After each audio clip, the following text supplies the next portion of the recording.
In fact, this week I had the opportunity to have an interview with a soldier in Gaza, an online interview, and he told me all about his experience and what he came into the war with, what he went into the war and how he showed up to it, and then his year of recovery afterwards, because he went to a very dark place. So it was very inspiring, makes life very real, because there's nothing realer than that is real, right? So life is real over there, and we're not sorted out in the Holy Land. There are still, I know it feels like it's been too long, but there's still hostages, and that's it. That's the bottom line. Until there's no hostages, we're still in a war. So l'chaim, that everyone should be safe. Everyone should be able to get through this deep struggle together, biyachad, as one people, as one nation. Am Yisrael Chai. Chaim. So this mimer was given over by the Lubavitcher Rebbe in 1951 in his first year of being Rebbe, and it's all about the counting of the Haomer. And what the Rebbe describes here is going into a little bit of a deeper dimension of what is the Haomer, is an idea of bringing the Haomer, is hakravas Haomer, and then there's the counting of the Haomer. There's the Sefiras Haomer. And those represent different levels of avodah that we have in ourselves, within ourselves, because ha'olam nasam belibam, the whole world is in your heart, which means everything that we learn about in the Torah is my world, it's my experience, it's my roadmap. So Pesach starts off in this massive breakthrough. What's the breakthrough? Hashem comes into the world and he pulls us out of Egypt. And it's a big breakthrough. Shavuos, then comes the integration of the breakthrough. Everything that we were doing, the whole idea of coming out of Mitzrayim was to eventually be in connection, serve God, and embody a godly presence in this world through the act of doing Torah mitzvahs. And Sefiras Haomer is the hard work between. There's a famous pasuk in Shir Hashirim, which Haf and Nachman, they love this pasuk. It's called Mashcheni Achrecha Nerutza Havi'ani Hamelech Hadarav. Hashem pulls us out even when we're not ready, and then we eventually come into His chambers. And in between, the work is ours. The work is connected to what we have to do. So Pesach is the beginning. Mashcheni, God draws us in. The idea of Mashcheni means God draws us in. Acharecha Nerutza is we will run after you,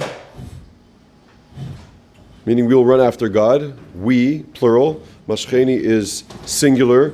God pulls us out. Then it goes to plural. And then it says we'll end up in your palace. What's the palace? We'll be in this intimate relationship with you where we meet you where you're at. And that represents Pesach, Sefiras Haomer, and Shavuos. Now inside of every single person, we have a godly soul and an animal soul.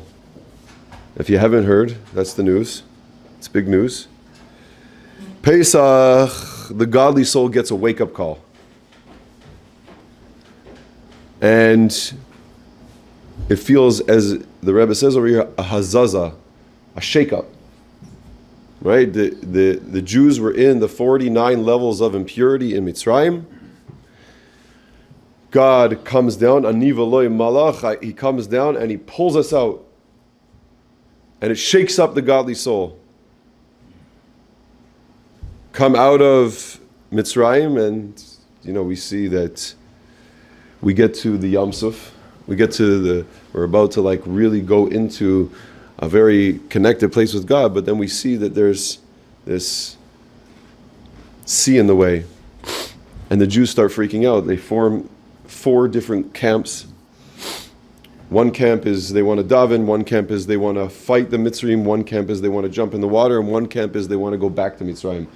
Those are today known as the 4 coping mechanisms of life. Fighting is fight, I want to fight. Jumping in the water is flight. Davening, what did I say? Davening? Did I say davening? I don't think I said davening. Davening is freezing time. I just want to stop here and daven and hope that like I'm taking on this portal outside the world. So you freeze in the moment. You don't accept the moment that's happening, even davening, which is so holy. Or going and back to Mitzrayim is fun. It's people pleasing. It's going back to what I know. It's like the battered wife syndrome, where the wife, she gets beaten by her husband, she keeps on going back because that's all that she knows. It's her comfort zone. Those are the 4 coping mechanisms of life. And you ask yourself, why, after all these miracles, would the Jews come to such a place and doubt the experience of moving forward? And the answer is because when the Jews left Mitzrayim, it says, Ki barach ha'am. How'd they leave? They left in a haste. They had to run. But 1 second. Pari just said, you're free to go. Let's go, you're okay. Like, why'd they have to run? Because Chassidus, the deep Kabbalistic works of Chassidus say that they left Mitzrayim, but Mitzrayim did not leave them. And so began the journey into the wilderness. And the 49 days that the Jews were counting was the 49 days of rectifying the 49 levels of impurity that the Jews experienced in Mitzrayim day by day, to come out of one level, to come out of the next level, the next level, the next level, until they finally reach Har Sinai. Vayichan Yisrael neged Har, belev echad keish echad. Or keish echad belev echad. Sorry. So coming as with one heart. Why are we there to talk about one heart? Because in order for people to have real achdus in this world, it requires us to work on our heart. Because our heart is what separates us. From a logical standpoint, it makes sense that I should honor you as my fellow. From a logical standpoint. You're my brother. We all come from the same father. Poyo mamish, what happens? You walk into shul, some guy tells you the wrong word, and you go berserk. Poyo mamish, you come home, your wife tells you to take out the garbage, and you say, why don't you take out the garbage? And you start screaming and yelling at her. Poyo mamish, your kid comes in with wet shoes on a day after the nanny just came and mopped the floor, and you go crazy. It makes sense that I should want to be in relationship with my son. It makes sense that I should want to be in relationship with my wife. It makes sense that I should want to daven in a shul where I can get along with everyone. What actually happens is my heart can't handle a certain moment that's happening, and it causes a certain trigger. We all go into these triggers. In order to understand the trigger, we have to understand what is the animal soul. Now, why are we talking about the animal soul? I'll tell you why we're talking about the animal soul. I forgot to mention. There's an offering that we bring on Sefiras Haomer. It's made of which grain? Does anybody know? Barley. There are 2 offerings that are brought from barley. Only 2 in the entire Torah. There's the offering of Sefiras Haomer, or the Hakravas Haomer, Minchas Haomer, and there's of the Sota. The, how do you translate in English? No, come on. The woman suspected adulteress. Exactly. The suspected adulteress. Suspected adulteress. And this woman... Whoa, you're being guilty before you prove it. Yeah, no. Don't worry. We didn't say she's guilty yet. Chaim. She's not guilty yet. But both those offerings we bring of barley. Question is why? Answer is, the Alter Rebbe says, the survey says, because cheating on your husband is an animalistic act. Bringing the Omer is the idea of working on the animal. 49 daf in Gemara Sota, 49 days between, so it lines up. We're told, according to Chassidus, that the entire time of the 49 days is working with the animal. What's the animal? The animal, its primary language is emotions.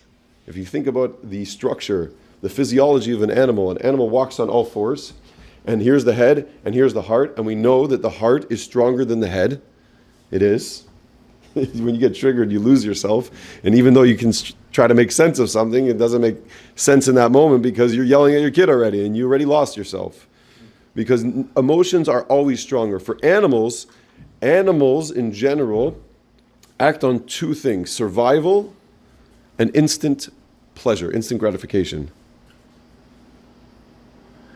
The animal of the human being, meaning our animal soul, is very smart, but it's trapped in fear. It's always living from a place of survival and doesn't feel safe. And it's operating from another place, desire. I want to have this now because I perceive that I won't get it later. So the heart dominates the head. Therefore, the way an animal thinks is like this. It first decides with its emotions and then justifies with its logic. So when I'm acting from a place of my animal soul, what that looks like is I'll yell at my son, and then I'll say, if I don't yell at him, he's going to turn out to be this bad kid and go around and do drugs and kill people, or whatever you think that he's going to do. So if I don't yell at him today, or he should really learn, because if I don't teach him today, he's going to grow up and he's not going to learn, and he's not going to be a mensch. So I need to do that. So I yell from a place of emotion, anger, and justify with my logic. But the animal is even smarter than that. It's not always about doing something bad. It's about prioritizing this level of fear over trust. The godly soul is in complete unification with God. That means it always lives from a place of trust, knowing that whatever is happening at any moment is for me. It's not happening to me, it's happening for me. There's the two things. Life is happening for me, which means I'm trusting the process of life, which means I'm living from a godly place, I'm surrendering, also called bittul, which is humbling myself, which is our superpower. Or I'm living from a place of life is happening to me, where I'm a victim to my circumstance. Oh, I would only be a better person if I had a bigger bank account, or if I had a bigger, finish the sentence. Whatever that is that you think that you need in order to be the big version of yourself.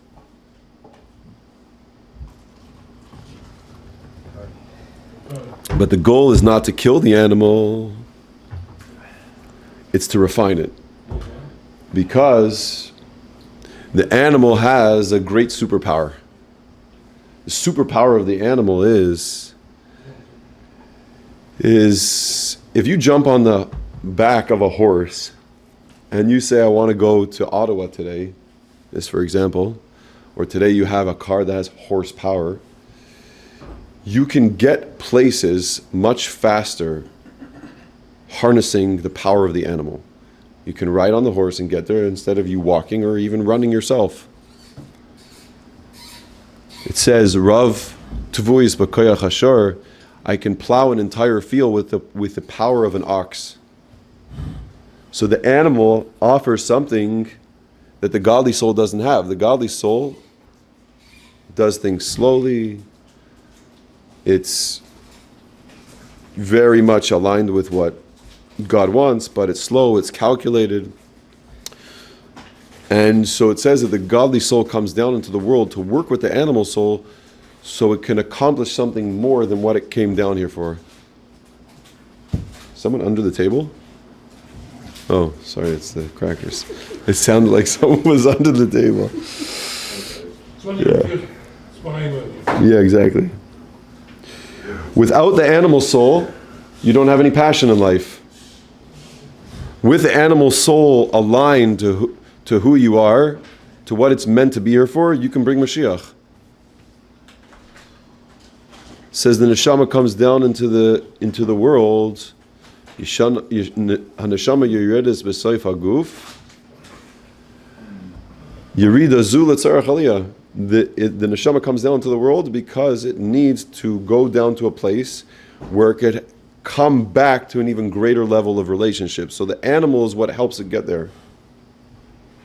And the Baal Shem Tov says that b'chol d'rachecha de'ehu, that in all the ways I may know God, it includes knowing Him even through your physical desires. And that's through the animal soul. That's the primary language of the animal soul. The godly soul is primary logical. Its primary language is intellect.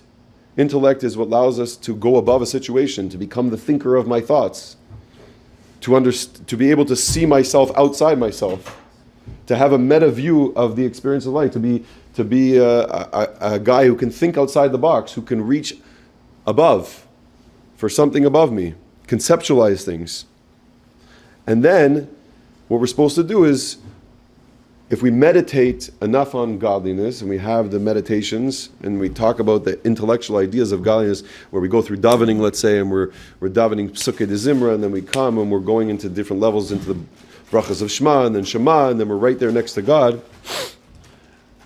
The way the godly soul works is it works primarily from intellect, and then creates emotions from the intellect. Through the intellect is birthed emotions. So its primary language is intellect, and secondary is emotions, and the animal works the opposite way.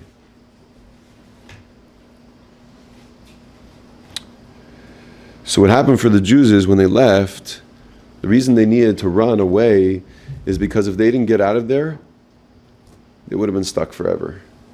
So they had to be pulled out quickly.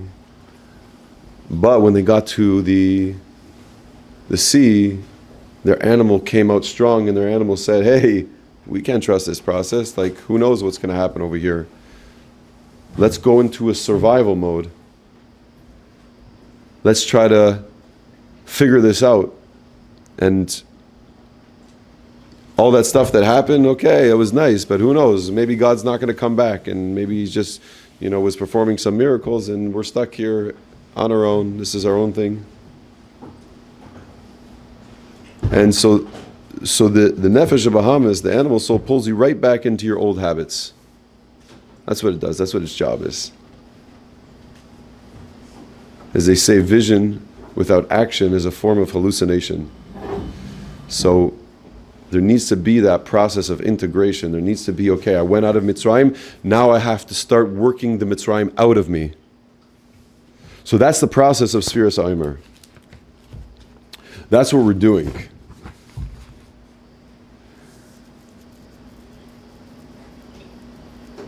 We sometimes get these gifts from God Himself. Like, I don't know, I'm not really sure what it is, but it's like sometimes it comes in a weird way. The soldier that I was speaking to this week, he grew up with a lot of hardship growing up, and as a result of the hardship, he decided, comes from a frum family, he was named after the Lubavitcher Rebbe, he decided he's not going to be frum anymore. And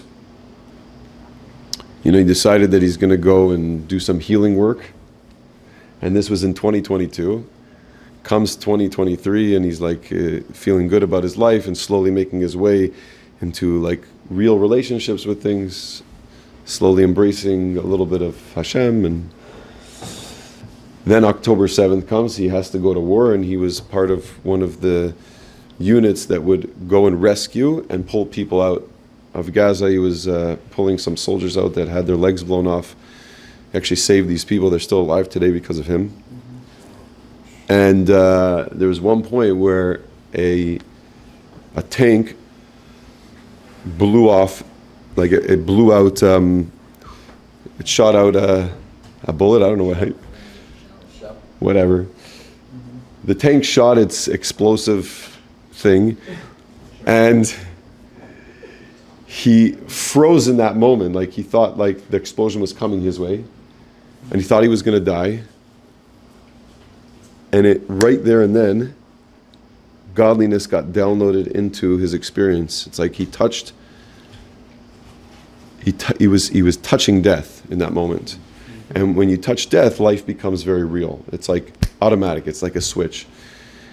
And so sometimes we get those moments in life where we have a near-death experience or an intense experience. We make a Suda Saida, we bench kaimo, and we see like touching death brings life to whatever matters.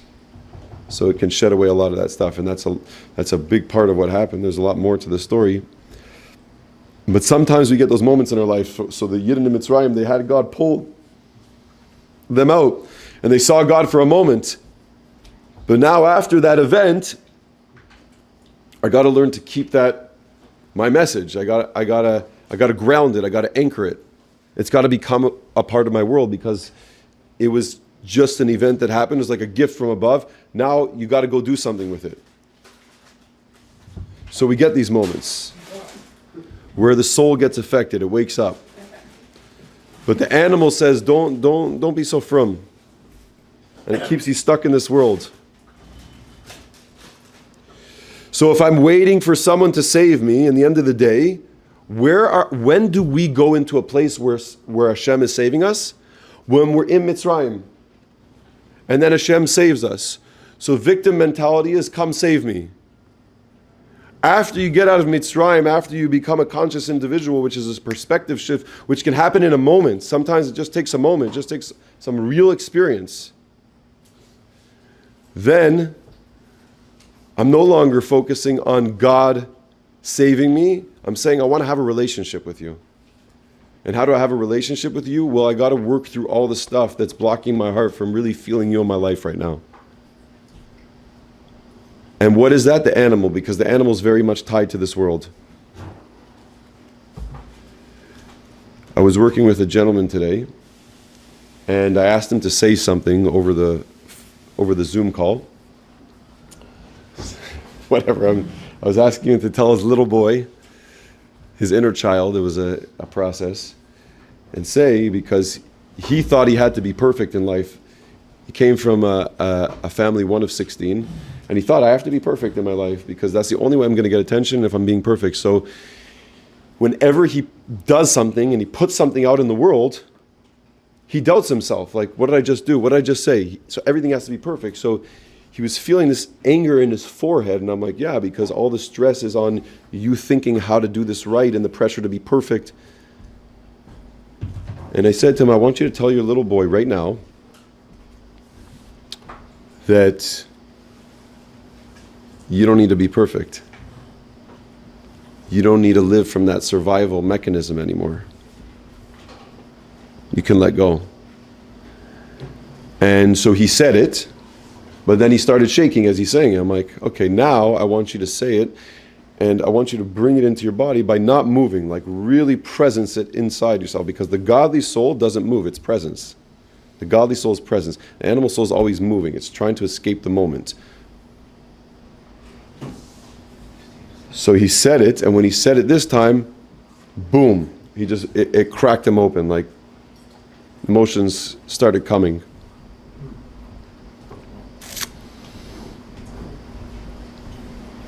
But the animal soul says, no, I gotta protect myself. I gotta protect my family. I remember when COVID happened and everyone was running after toilet paper. So I was like, okay, if they're running after toilet paper, I'm bulletproofing my windows. I'm getting a crossbow. I'm loading up my garage with all sorts of materials. I'm going berserk. And today, even though you can't get it anymore, maybe you could, because guns are going to be taken away, but you'll say, okay, let me get my gun license, then I'll get my grenade license, then I'll get my rocket launcher license, then I'll get my pilot license. And we're always thinking a way out of the situation. Okay, so today we're afraid, carny, whatever. The message doesn't change. That's just the animal soul is getting pulled into something. And God exists everywhere, not just in one place in the world. We can find God here. The Jews of Toronto are special people. The Jews of Canada are special people to have to deal with 10 years of real Mitzrayim. And, what? Plus more. Yeah. And we're feeling it. And this is when the message becomes real, is the animal says, survive, be afraid, act out of fear. The godly soul says, I'm always here. I never changed. It doesn't matter where. I'm everywhere. So you get your plane license, you get your rocket ship license. What's the next step? You keep on going.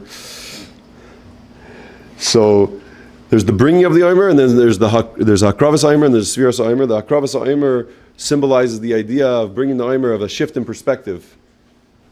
Like, for example, when you get angry at your son, or when I get angry at my son, the perspective shift is, to get out of Mitzrayim, to be able to handle life, is, whoa, I'm not supposed to be angry right now. I'm not supposed to lose myself. I'm not supposed to go berserk over here. That's the perspective shift.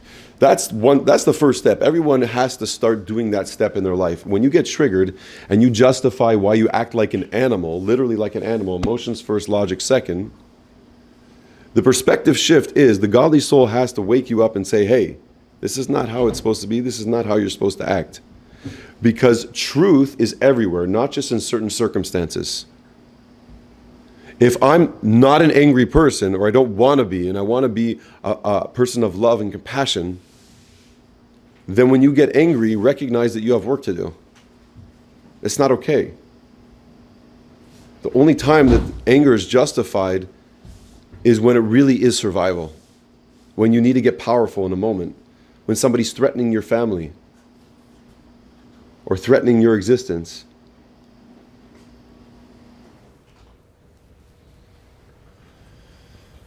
So the shift, the beginning is the shift of perspective, which is the Hakravas Haomer. Then Sefiras Haomer is now, okay, now go do the work. Do the day-to-day work, the grinding, because, they say, like, you get triggered today, you work through it, tomorrow you're also going to get triggered. Because b'chol dor v'dor, every single generation, b'chol yom v'yom, every single day, you're going to meet something in your life that's going to feel like I'm being constricted, I'm not able to handle this, and then you're going to have to find a way through that. We all get it. Anybody didn't get triggered today? I'm curious. Because if you didn't, by the way, you're not alive. Everybody gets triggered every single day. That's what the prophecy says. You want to deny the prophecy? You're not living in this world. The prophecy. Well, what does he get? Whatever. The Alter Rebbe said, B'chol yom v'yom. That's the idea. You get triggered. Triggered. Like before when you were telling Mac to shut the door? Remember that? You know what I'm talking about. You remember when you lost yourself before? And I said, just take a deep breath? You don't remember that? Okay, it's fine. No. Changing your mind happens fast, and changing your heart is a slow process. It's la'at. But I'll tell you what happens. Healing happens. It moves. Healing moves at the speed of safety. Think about it. Safety is what the animal needs.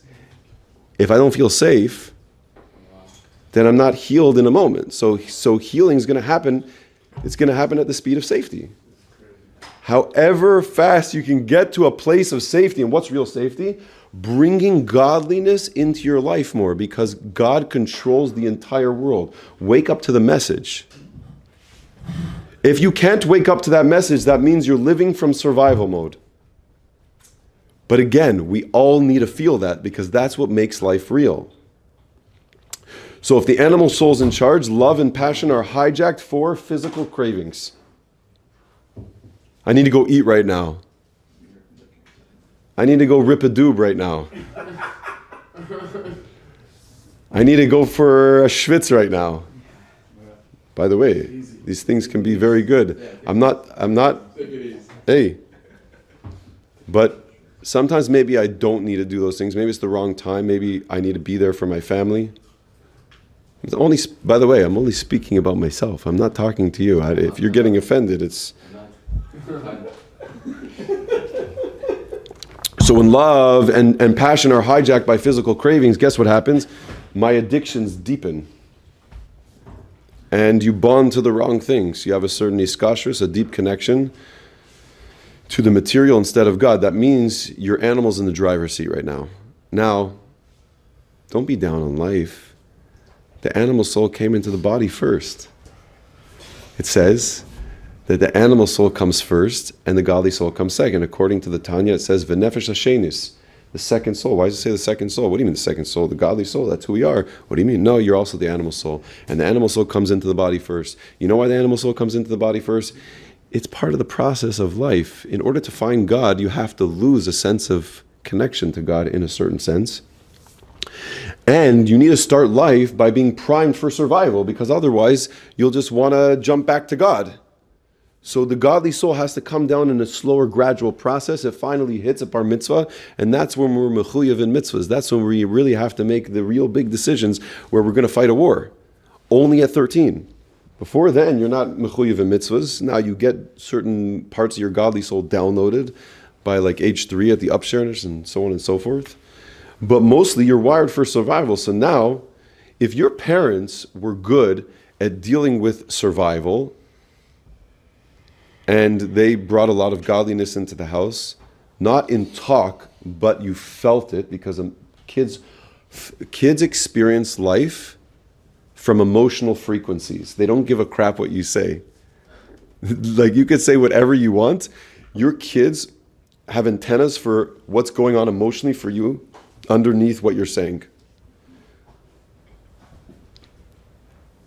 So your kid is going to feel if you don't feel safe and you feel a lack of control and lack of trust in life.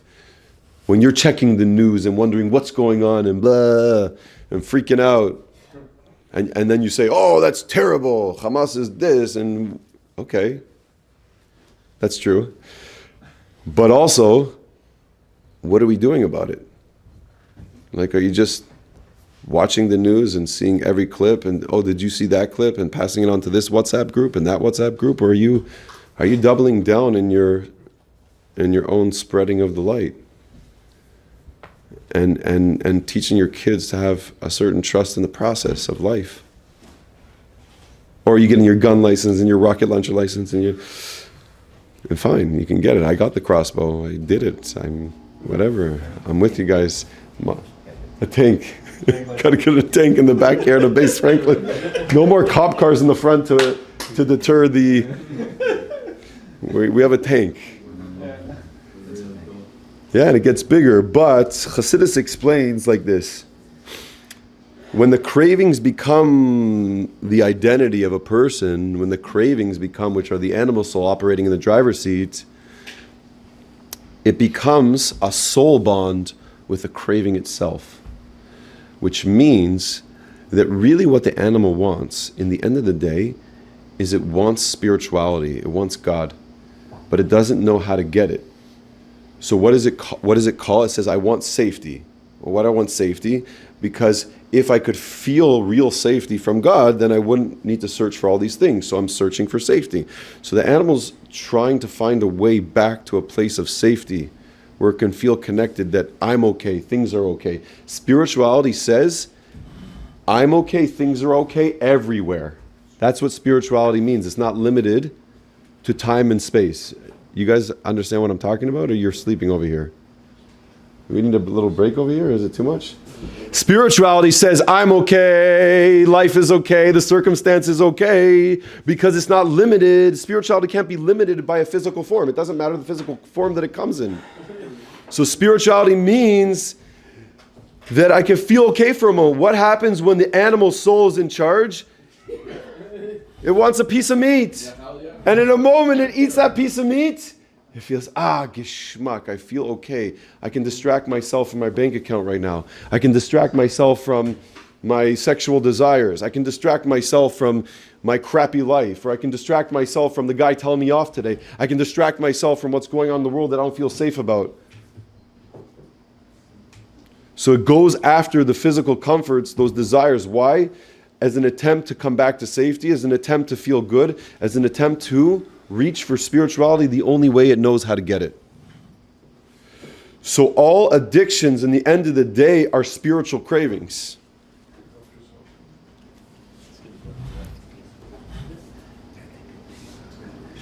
All addictions are spiritual cravings. Yeah.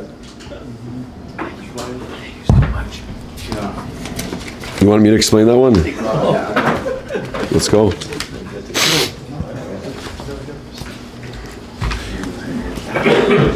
I don't eat while I'm doing this, but I appreciate it.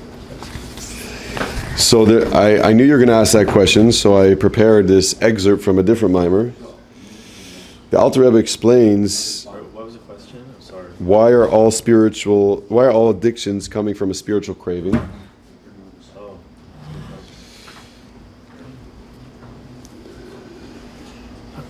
What's an addiction? You do something to feel good. Then you do it again to feel good. But because you're not being met with what you actually need, which is to feel a void inside of you, generally speaking, it's a lack of safety. It's abandonment. So, the more you do something, the less it works, so you have to do it more in order for it to work more. Eventually, it becomes your identity that you're so sunken into that thing that you can't see anything outside that. I need to do this to survive, to live, to feel pleasure in a moment. Even if I feel like crap, even if I judge myself afterwards, even if I look at myself as a monster, I'm still going to do it because spirituality is so powerful. So what the Alter Rebbe says here is the reason that prevents love from entering the innermost point of the heart is that this love is clothed and concealed within the cravings for physical things from the vital soul, whose root is in the aspect of arrogance. It's called the skin of the serpent, which hovers and conceals this power and aspect of love. So really, what do I want? I want love, I want connection, I want to be in relationship with God, I want to feel safe that God is controlling everything, and I don't want to feel the intensities and stresses of life. But because I can't find that, I have to hide out in what the animal perceives safety is for a moment. So you're saying I'm escaping to my addictions because I have a spiritual craving for godliness. A spiritual craving to feel good again, to feel safe again, to feel okay. But really the real safety is godliness, but because I can't find it, I distract myself with whatever. Yeah, that's what the Alter Rebbe says right here. Wow. And of course, it's a different theory because the world tells you about what addictions are and how they work, and they're going to explain to you psychologically and neurologically and emotionally, and there's something missing inside of you, so you have to make yourself accountable to this system and that system and so on and so forth. But there's a Torah, and the Torah says differently. So I'm not telling you what to believe, I'm telling you what I believe. What? What was that last word you just said? I don't remember. Oh yeah. But I think the world is waking up to this, meaning that Lord Monte keeps saying that when someone's addicted to the worst thing, what we should be doing is we should be asking him, what's so good about this addiction? What's so good about taking crack cocaine? What's so good about being addicted to porn? What's so good about being addicted to alcohol, whatever it is? Because there's something deeper there. You're just getting it in an unhealthy way. Yeah. And if we go to the basic level, it's I get to feel okay. I get to feel okay again.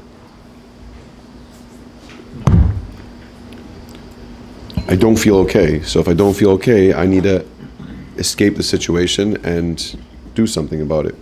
When you refine your animal soul, your passion fuels your connection to Hashem. It becomes your superpower.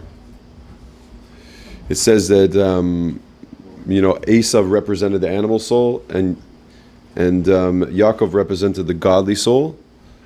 That's why it's called Bnei Yisrael. Knesset Yisrael is referring to the souls of the Jews.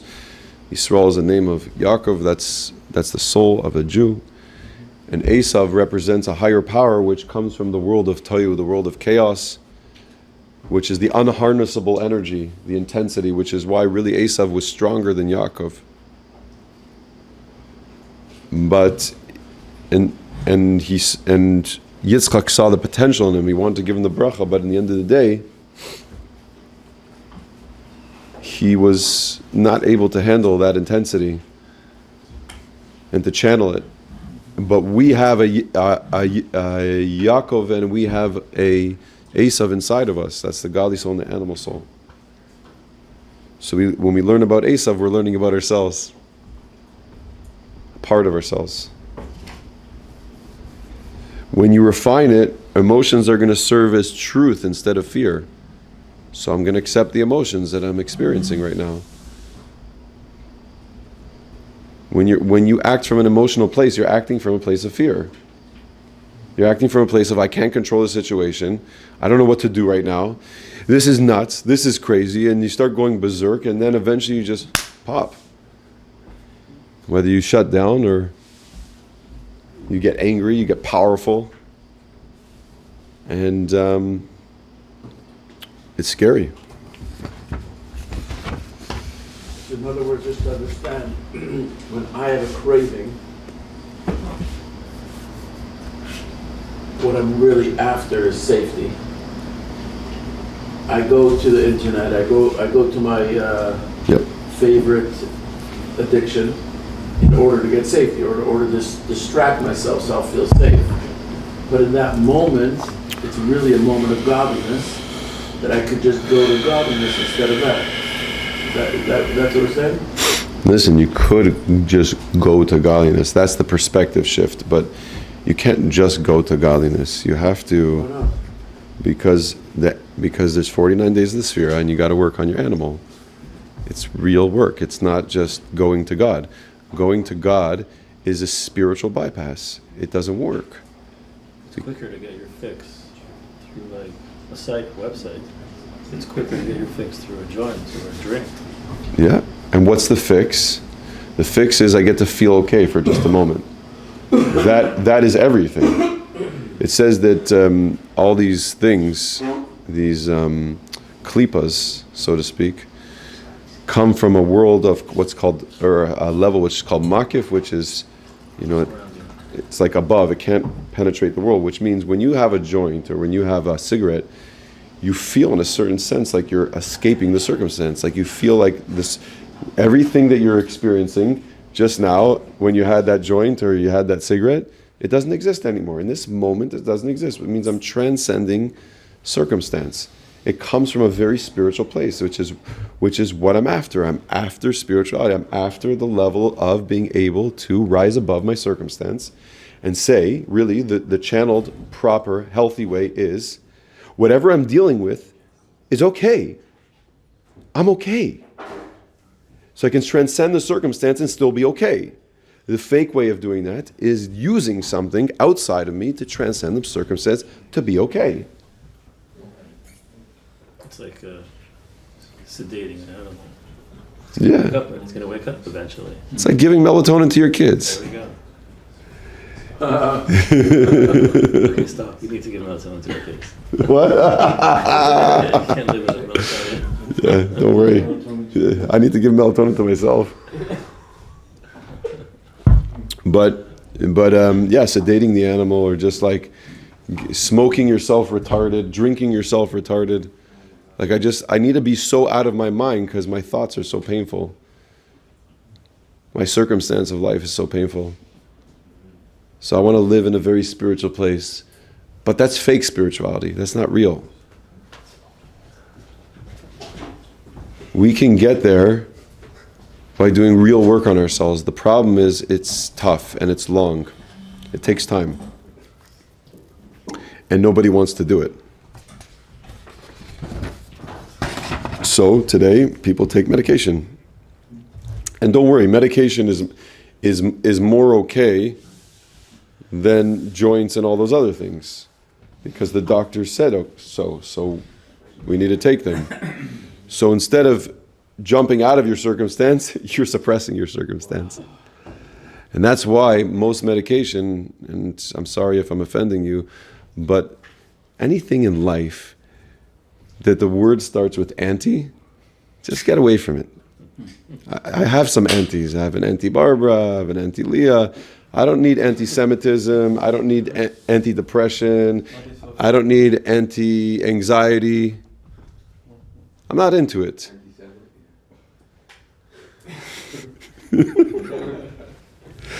So shutting it down is not an answer. Now, whoa, if temporarily that's what's working, fine, but that's not an end game. We need to learn how to deal with life. We need to learn how to be okay with life. We need to learn how to be okay. That's called the emunah. That's called bitachon. That's called embodied principles of faith. Faith means I trust the process of life. Can you? And at some point in time, life became difficult. The first difficulty was when you got kicked out of the womb. It's so funny because we were all born by being rejected. Like, we all felt rejection. Your mother pushed you out. It's a reality. No one bypassed that process. And so you got rejected. Birth of who you are is through a rejection. So then you get separated from your mother. Even if it was a C-section, you get separated. You're individuated. You're your own being.